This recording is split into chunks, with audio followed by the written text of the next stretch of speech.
Yeah, no, overall good. Obviously, with the schedules this year, you got Friday, Saturday, Sunday games. You obviously have to constantly tweak your weeks in relation to that. But overall, I think we had a good cadence so far. We had a good session.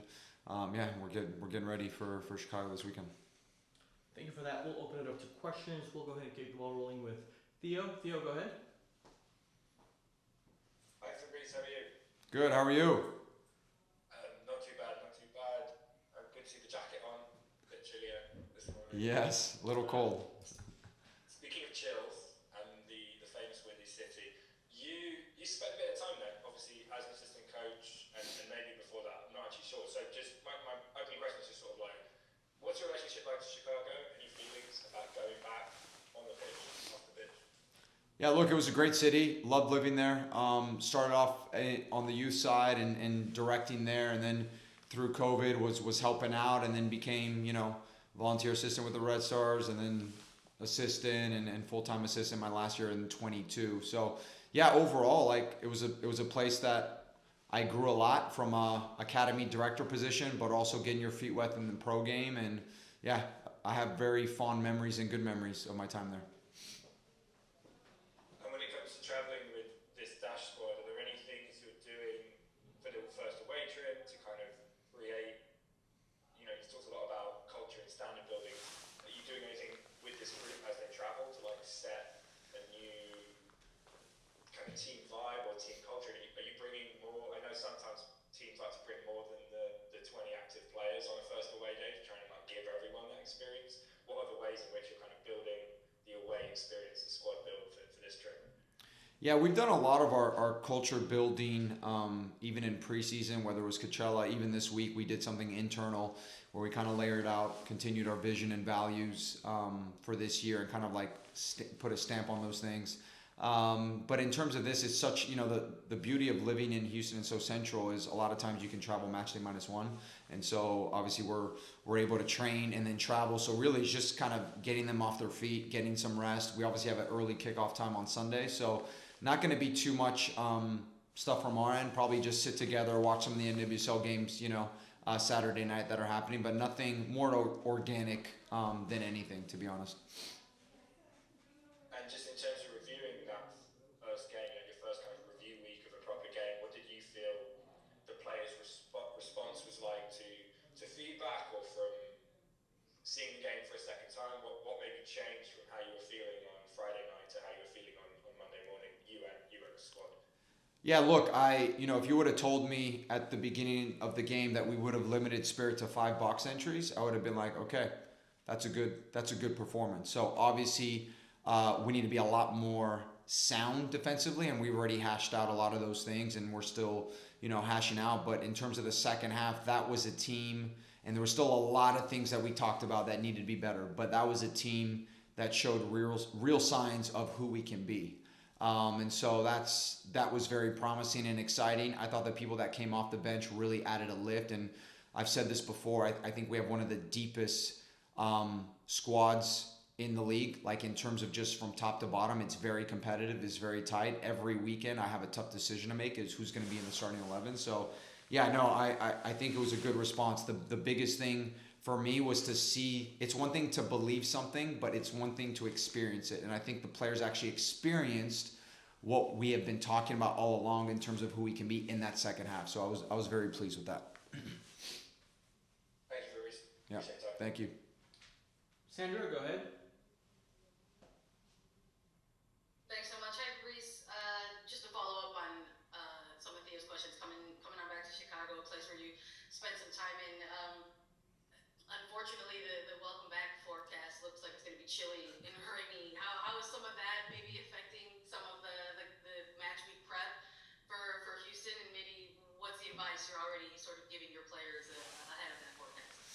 Yeah, no, I mean, honestly, I saw it. I think it's what 40s and sunny, so it's okay. I mean, it's at least it's not 35 and rainy. You know what I mean? So, but who knows? Maybe it is, Right. but we'll be ready whatever comes. I mean, obviously these players have played in a lot of different conditions and weather, so not too much. Kind of worried about that. It's more just okay. What does Chicago do? How can we prepare as best as possible and have the best performance that we can? Any sort of advice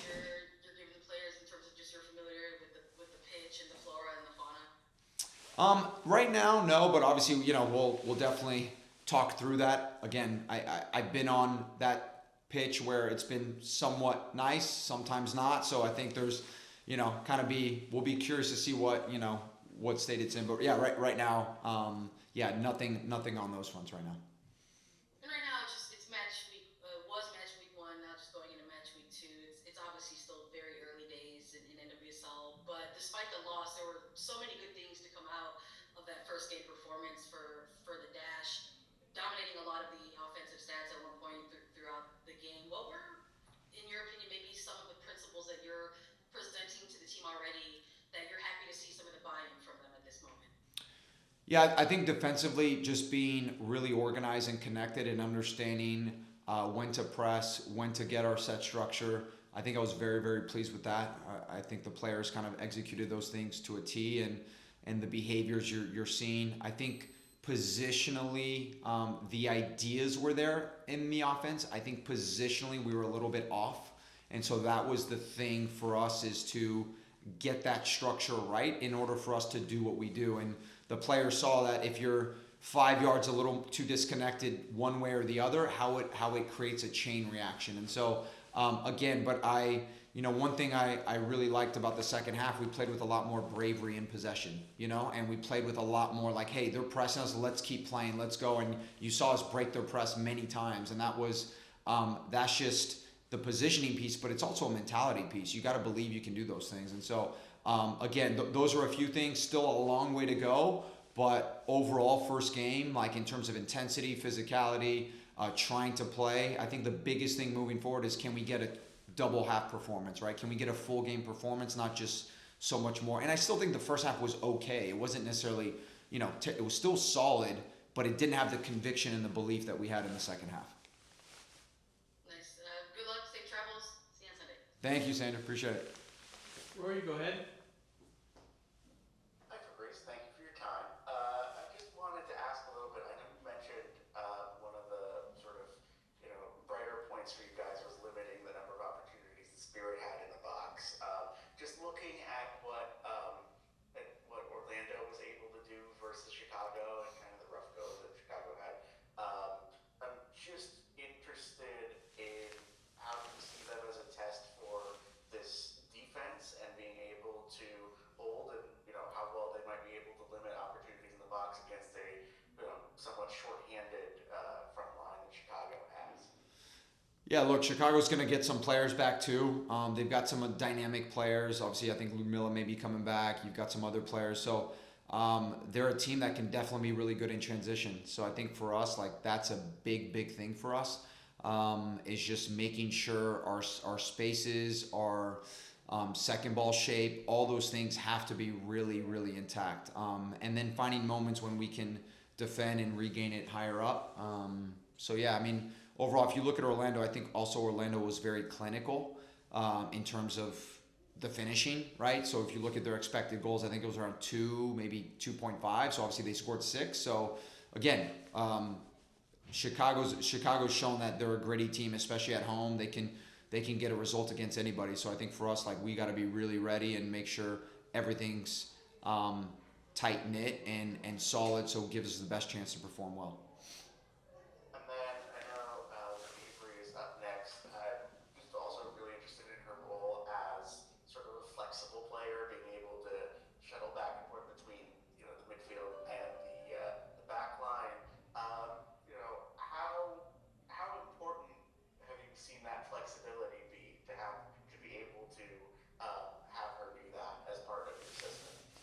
Yeah, look, I mean, I think when you have a player like that, that's one thing. That was one of the things coming in here. It's like, okay, how can we play? How can we play? And I think Avery gives you that versatility to do these things. She's she's super dynamic, can get up and down, can defend either side. You can play her on the left, on the right. So, I mean, she's a big part of why we do and how we do what we do. So, yeah, no, I've been very pleased, and I think she's still just she's got a really solid base. But I think she's still scratching the surface of who she can really become in years to come. So definitely excited to work with her.